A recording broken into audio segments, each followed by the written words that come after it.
আলোচিত ব্যারিস্টার সাইদুল হক সুমনকে 2 দিনের রিমান্ড মঞ্জুর করেন।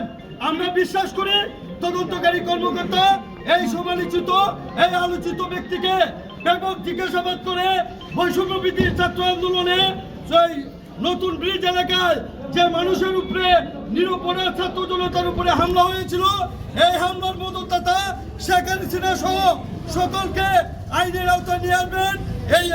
আমরা এই তদন্তকারী কর্মকর্তার নিকট আমরা বিশ্বাস করি।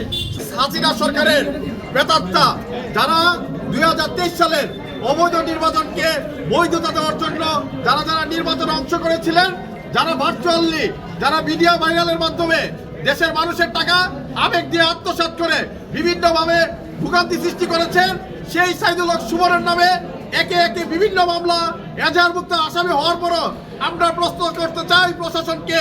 আমরা যখন বিগত 23 সালের আগে এই আদালতে হাজিরা দিয়েছি, পুলিশ র্যাবের মাধ্যমে আদালতে নিরাপত্তা জোরদার করেছেন এবং কিভাবে এই হাসিনা হাতে রক্তে রক্ষিত তার দোসররা আদালতে চত্বরে আসতে পারে আমরা ধিক্কার জানাই। যারা আইন শৃঙ্খলার ভিতরে ঘাটতি মারে আওয়ামী লীগের ফ্যাসিস্টরা বসবাস করছেন, আমরা কিন্তু তা বরদাস্ত করব না।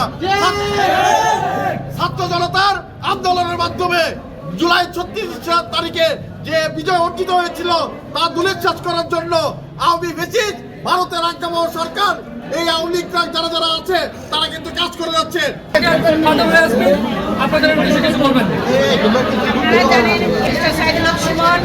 যখন আমাদের ছাত্ররা ছাত্র আন্দোলন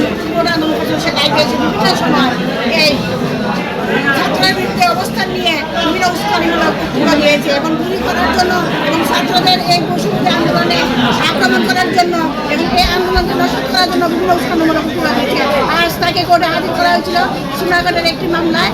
তার 2 দিনের রিমান্ডের আবেদন করা হয়, 2 দিনের রিমান্ড মঞ্জুর করা হয়।